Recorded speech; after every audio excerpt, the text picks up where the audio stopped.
कार्यक्रम तारों तले जिंदगी। तारों तले जिंदगी। इस सीरीज में हम आपके लिए लेकर आए हैं हिंदी साहित्य जगत की कुछ चर्चित कहानियों और उपन्यासों पर केंद्रित रेडियो नाट्य वाचन। आइए सुनते हैं मुंशी प्रेमचंद की कहानियों का रेडियो नाट्य वाचन।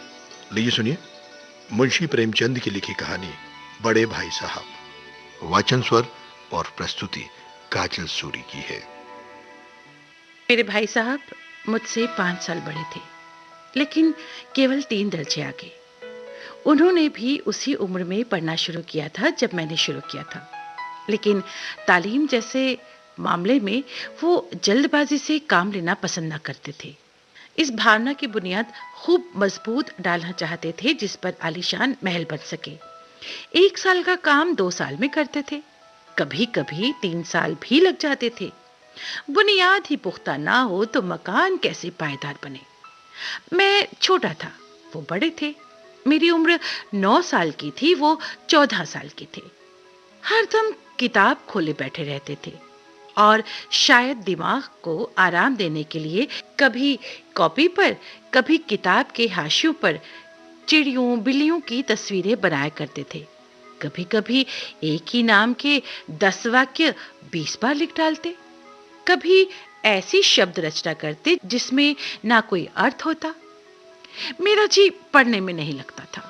1 घंटा भी किताब लेकर बैठना पहाड़ था मेरे लिए।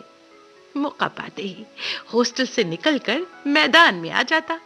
कभी कंकरियां उछालता, कभी कागज की तितलियां उड़ाता, और कहीं कोई साथी मिल गया तो पूछना ही क्या। कभी 4 दीवारी पर चढ़कर नीचे कूद रहे हैं, कभी फाटक पर सवार उसे आगे पीछे चलाते हुए मोटर कार का आनंद उठा रहे हैं। लेकिन कमरे में आते ही भाई साहब का गुस्से वाला रूप देखकर जान सूख जाती थी।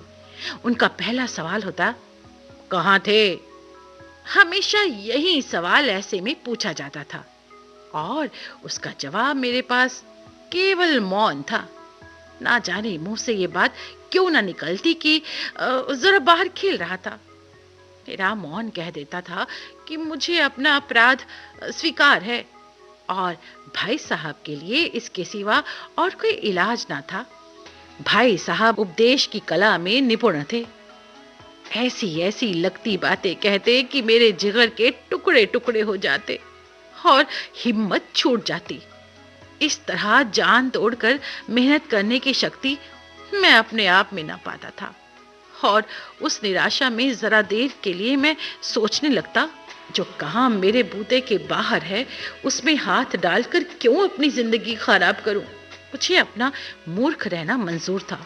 मैदान की वो सुखद हरियाली, हवा के वो हल्के हल्के झोंके, फुटबॉल की उछल कूद, कबड्डी के दाव पेंच, सब मुझे अपनी तरफ खींच लेते और वहां जाते ही मैं सब कुछ भूल जाता। वो जान लेवा टाइम टेबल की तो याद ही ना रहती और फिर भाई साहब को नसीहत और फजीहत का अवसर मिल जाता। मैं तो उनकी साय से भागता, उनकी आंखों से दूर रहने की कोशिश करता। कमरे में इस तरह दबे पांव आता कि उन्हें खबर ना हो। उनकी नजर मेरी तरफ उठी और मेरे प्राण निकले। हमेशा सर पर एक नंगी तलवार सी लटकती मालूम होती। मैं फटकार और डांट खाकर भी खेल कूद का तिरस्कार नहीं कर सकता था। सालाना इम्तिहान हुआ। भाई साहब फेल हो गए और मैं पास हो गया, और वो भी दर्जे में अव्वल आया। मेरे और उनके बीच 2 साल का अंतर रह गया। जी मैं आया भाई साहब को आड़े हाथों लूं और कहूं, आपकी वो घोर तपस्या कहाँ गई? मुझे देखिए, मजे से खेलता भी रहा और दर्जे में अव्वल भी। लेकिन वो इतने दुखी और उदास थे कि मुझे उनसे बहुत हमदर्दी हुई और उनके घाव पर नमक छिड़कने का ख्याल भी मुझे बहुत बुरा जान पड़ा। हाँ, अब मुझे अपने ऊपर कुछ अभिमान हुआ और मेरा आत्मसम्मान भी बढ़ा। भाई साहब का वो रोब मुझ पर अब न रहा। आजादी से खेल कूद में शरीक होने लगा। दिल मजबूत था। भाई साहब का वो आतंक अब मुझ पर नहीं है। भाई साहब ने इसे भांप लिया है। उनकी सहज बुद्धि बड़ी तीव्र थी और एक दिन जब मैं भोर का सारा समय गुल्ली डंडे की भेंट करके ठीक भोजन के समय लौटा तो भाई साहब ने मानो तलवार खींच ली थी और मुझ पर टूट पड़े। देखता हूं इस साल पास हो गए हो और दर्जे में अव्वल आ गए हो। तुम्हें दिमाग हो गया है। मगर भाई साहब घमंड तो बड़े बड़ों का नहीं रहा, तुम्हारी क्या हस्ती है।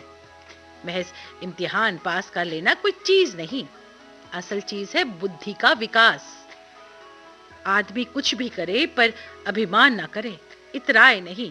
अभिमान किया और दीन दुनिया से गया। आपको 4 पन्ने रंगने पड़ेंगे, चाहे जैसे लिखिए। पन्ने भी पूरे फुल स्केप आकार के। कहा जाता है कि संक्षेप में लिखो, समय की पाबंदी पर संक्षेप में निबंध लिखो जो 4 पन्नों से कम ना हो। संक्षेप में 4 पन्ने हुए, नहीं शायद 100-200 पन्ने लिखवाते। तेज भी दौड़िए और धीरे धीरे भी। उस पर दावा है कि हम अध्यापक हैं।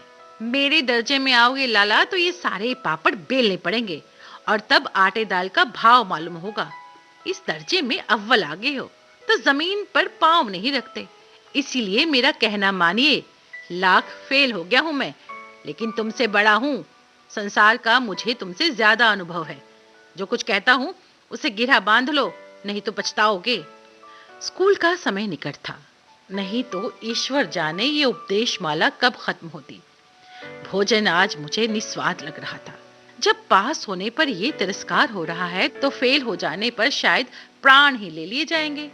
भाई साहब ने अपने दर्जे की पढ़ाई का जो इतना भयंकर चित्र खींचा, उसने मुझे भयभीत कर लिया। कैसे स्कूल छोड़कर घर नहीं भागा, यही ताज्जुब है। खेल कूद का कोई अवसर हाथ से नहीं जाने देता था। एक दिन संध्या समय हॉस्टल से दूर मैं पतंग लूटने बेतहाशा दौड़ा जा रहा था। आंखें आसमान की ओर थी। बालकों की एक पूरी सेना लगी हुई थी।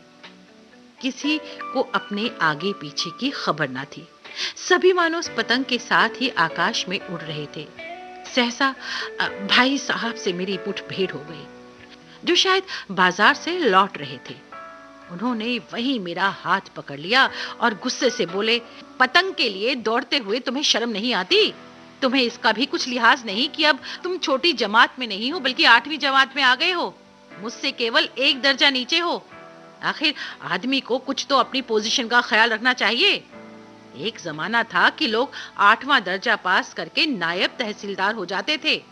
मुझे तुम्हारी इस कम अक्ली पर बहुत दुख होता है। तुम ज़हीन हो, इसमें कोई शक नहीं, लेकिन वो जहन किस काम का जो हमारे आत्मगौरव की हत्या कर डाले। तुम अपने दिल में समझते होंगे कि मैं भाई साहब से महज 1 दर्जा नीचे हूं और अब उन्हें मुझे कुछ समझाने का हक नहीं। मैं तुमसे 5 साल बड़ा हूं और चाहे आज तुम मेरी ही जमात में आ जाओ और अगले साल तुम भले ही मुझसे आगे निकल जाओ, लेकिन मुझ में और तुम में जो 5 साल का अंतर है उसे कोई भी नहीं मिटा सकता। मैं तुमसे 5 साल बड़ा हूं और हमेशा बड़ा रहूंगा। मुझे दुनिया का और जिंदगी का जो तजर्बा है तुम उसकी बराबरी नहीं कर सकते। समझ किताबें पढ़ने से नहीं आती। हमारी अम्मा ने कोई दर्जा पास नहीं किया और दादा भी शायद 5वीं 6ठी जमात के आगे नहीं गए, लेकिन हम चाहे सारी दुनिया को पढ़ लें, सारी दुनिया की विद्या पढ़ लें, अम्मा और दादा को हमें समझाने और सुधारने का अधिकार हमेशा रहेगा। केवल इसलिए नहीं कि वे हमारे जन्मदाता हैं, बल्कि इसलिए कि उन्हें दुनिया का हमसे ज्यादा तजर्बा है और रहेगा। आज सचमुच अपनी लघुता का अनुभव हुआ और भाई साहब के प्रति मेरे मन में बहुत इज्जत पैदा हुई। मैंने सजल आंखों से कहा, हरगिज नहीं दादा, आप जो कुछ कह रहे हैं ना वो बिल्कुल सच है और आपको कहने का अधिकार है। आप मेरे बड़े भाई साहब हैं। भाई साहब ने मुझे गले लगा दिया और बोले, पतंग उड़ाने को मैं मना नहीं करता, मेरा भी जी ललचाता है, लेकिन क्या करूं? खुद बेराह चलूं तो तुम्हारी रक्षा कैसे करूं? ये कर्तव्य भी तो मेरे सर पर है ना। तभी उसी वक्त एक कटी हुई पतंग हमारे ऊपर से गुजरी। उसकी डोर लटक रही थी। लड़कों का एक गोल पीछे पीछे दौड़ा चला आता था। भाई साहब लंबे हैं ही, उछलकर उन्होंने उसकी डोर पकड़ ली और बेतहाशा हॉस्टल की तरफ दौड़े और मैं पीछे पीछे दौड़ रहा था।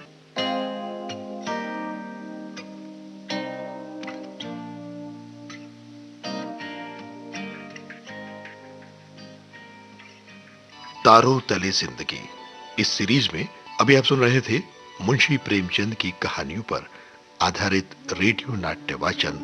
अभी आप सुन रहे थे मुंशी प्रेमचंद की लिखी कहानी बड़े भाई साहब। वाचन स्वर और प्रस्तुति काजल सूरी की थी।